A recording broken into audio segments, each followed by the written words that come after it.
O Bolsonaro é o enorme derrotado da eleição de São Paulo, por alguns aspectos, em que pese ele ter colocado seus candidatos aí no segundo turno em outras praças, na eleição que é um termômetro para 26 eleições de São Paulo, ele foi o grande derrotado. Já falamos dos vencedores, agora vamos bater um papo, jogar luzes sobre essa, aspas, derrota do Bolsonaro. Inscreve-se, curte, compartilha. Você que não conhece o nosso trabalho, a gente deixa o conteúdo aqui para um inscrito do canal, mesmo sem ter base, uma grande base para fazer o conteúdo ao vivo, mas a gente deixa em respeito a você. Você é a estrela principal, um inscrito do canal. Sobe o like, acompanhe o Brasil Caótico, o Mundo Caótico, aqui conosco, cara. Aqui a gente não erra análise, a gente grava tudo. Isso que aconteceu em São Paulo, a gente está deixando o inscrito do canal há mais de 1 ano e meio. Estamos dizendo, há mais de 1 ano e meio, que o Centrão ia abocanhar tudo ali, ia destruir o bolsonarismo. E isso aconteceu. Isso aconteceu no Brasil inteiro e levou o PT de sobremesa. O Centrão levou o PT de sobremesa. O YouTube distribui o conteúdo para 1% dos nossos inscritos. A gente precisa do seu like, sem indicar um canal amigo, para que mais pessoas possam vir a esta praça e ver o que vai acontecer em matéria de política lá na frente, cara, lá na frente. E aqui é um espaço que a gente criou para, meu irmão, para combater essa radicalização. É um espaço de resistência a essa radicalização imbecil, idiota, que atrapalha muito o Brasil que muita gente precisa, viu? Essa eleição agora que aconteceu, que acabou de passar o primeiro turno, mostra que a radicalização, ela te rouba. Ela te rouba muito. E aí o cara fica nesse negócio Bolsonaro, Lula. Enquanto isso, o Centrão, com emendas parlamentares, transformaram o fundo eleitoral de 6 bilhões, cara, de reais em troco de pinga.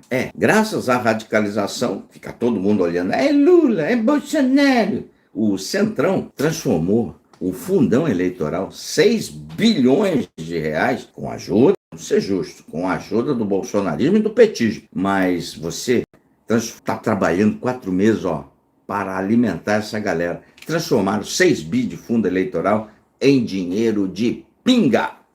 De pinga. Vamos conversar sobre isso com você também. Aqui, cara, a gente está sempre na frente. O Bolsonaro, da eleição de São Paulo, ele seguramente sofreu uma grande derrota, sob o aspecto de capital político. Uma grande derrota. Entrou o Marçal na parada, roubou metade dos gatos, metade o Marçal levou.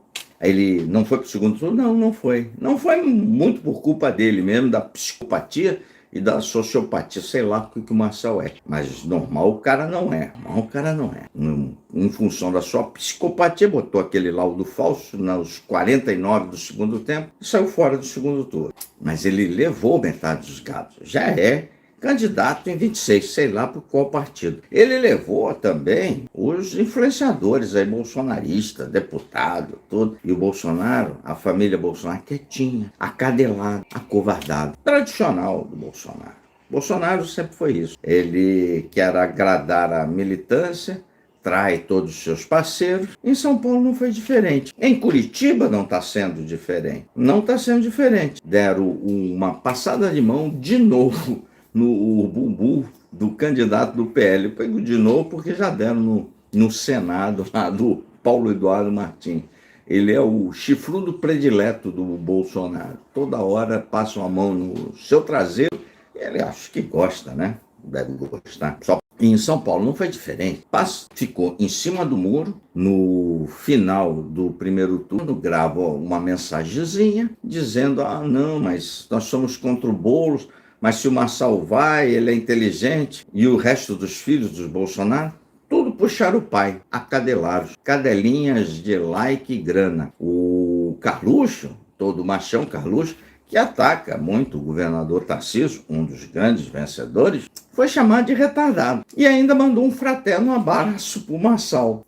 Cadelas de like e grana. O Bolsonaro, em metade do eleitorado lá, o Marçal roubou uma parte dos gados e enfeitiçou outra parte do Brasil inteiro. Isso é um fato. É um fato também que alguns influenciadores lá do golpe de Estado, do bolsonarismo, foram para o Marçal. Nicolas Ferreira, uma eleição extremamente bem votada, o mais votado do Brasil, já viu que o Bolsonaro foi para a roça, já marçalizou. Ah, você vai me falar, mas depois da eleição vai ficar todo mundo bem? Vai, vão se juntar. As cadelas irão se juntar. Mas depois, lá na frente, quando tiver o racha pelo poder, ninguém nunca confiou em ninguém no bolsonarismo porque ele trai.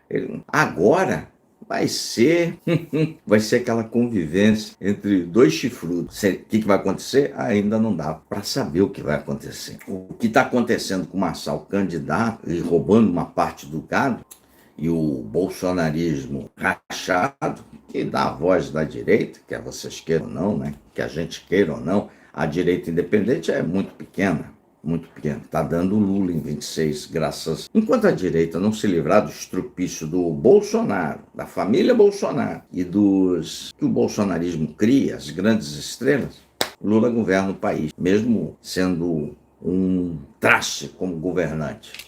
Além desse, saiu Tarcísio como grande nome da direita, um político efetivamente de direita que não come de colher, Tarcísio, tendo como do seu lado uma espécie de mentor, guru, conselheiro, dê o nome que você quiser, o Kassab. O Tarcísio sai gigantão.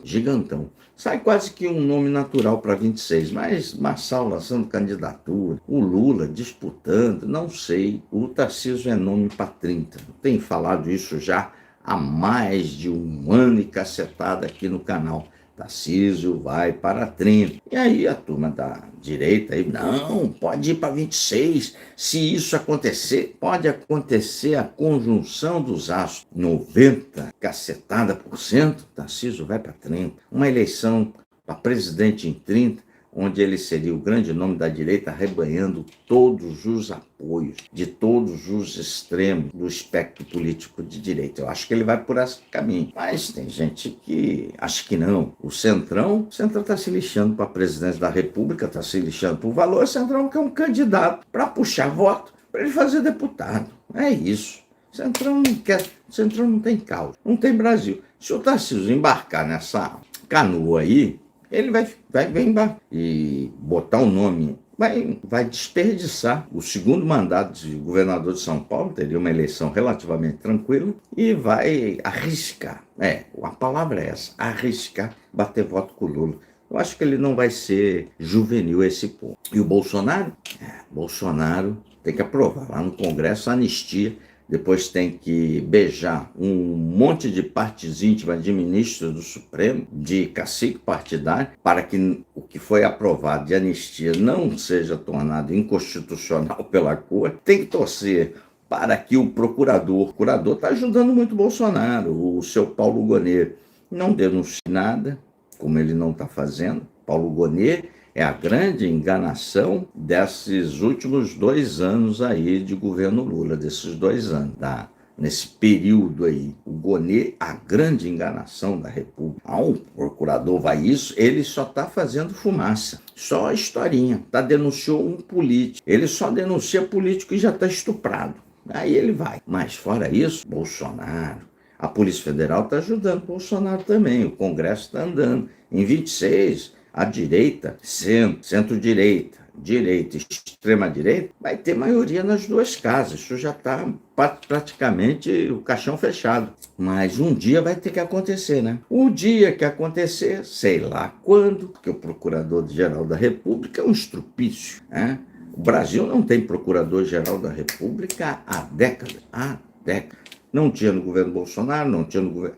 há décadas, cara. Foi uma das piores coisas que a Constituição de 88 criou. Essa figura para engavetar crimes de presidente da República. O procurador já deu autonomia para o Ministério Público. O procurador é autônomo, uma das figuras mais poderosas da República. Ele, para ser indicado, ele não denuncia nenhum político. Zero. Né? Uma vergonha. Aliás, a Constituição de 88, se trocar por dejeto, eu acho que o dejeto ganha, né, cara? Que pode virar adubo de horta. Mas esse é um outro problema que a gente vai conversar ao longo aí. De vez em quando a gente conversa sobre esses grandes problemas da Constituição de 88. Mas o Bolsonaro, sem dúvida nenhuma, com o pescoço na guilhotina, no judiciário. O que está retardando é o procurador leniente, que não trabalha, engana. A maior decepção da República é esse procurador aí. Para variar, né? Procurador da República são uns estrupícios sempre. E do outro lado, um capital político rachado, dividido. Até um esculacho do Malafaia tomou. Um esculacho público e forte. Omisso, covarde, traidor. Que o Malafaia esqueceu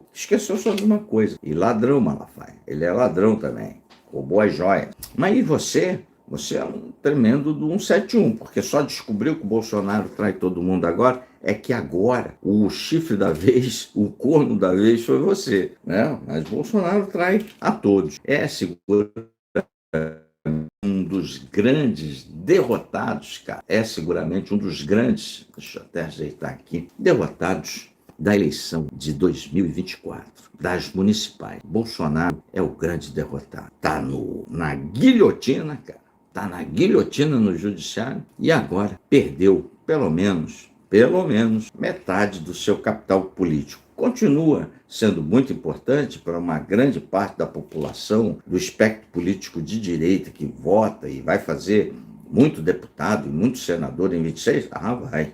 Continua sendo importante, mas cada vez menos importante. Agora, com perda de pelo menos 50% do capital político, ele decepciona mais um tanto. Cada evento importante político, Bolsonaro decepciona uma parte do seu eleitorado. Mandando para frente do quartel, decepcionou um tanto. Fugindo para os Estados Unidos, decepcionou outro pouquinho. Continua majoritário, mas vai decepcionando, vai somando. Na eleição de São Paulo, ao se acadelar por Marçal, decepcionou mais um pouquinho. Ao pedir golpe de Estado, decepcionou outro tanto. E de pouquinho em pouquinho, esse copo de desidratação do Bolsonaro vai crescendo, vai crescendo. A tendência é que menos gente irão chorar na frente do presídio quando ele for enjaulado. Que ele será enjaulado? Vai ser enjaulado. Aí você tem muito crime. Só não foi ainda, e só não tem ação penal, por um motivo. O Procurador-Geral da República é conivente nisso tudo que está acontecendo. Sobe o like, curta, compartilha. E aí, pessoal, vou ficando por aqui. Tá aí a chave Pix do Contraponto. Se vocês quiserem contribuir com alguma coisa, é sempre bem-vindo para o prosseguimento do nosso trabalho. Sempre subindo um caminhão de conteúdos para você, até 9 vídeos por dia. Um forte abraço, valeu!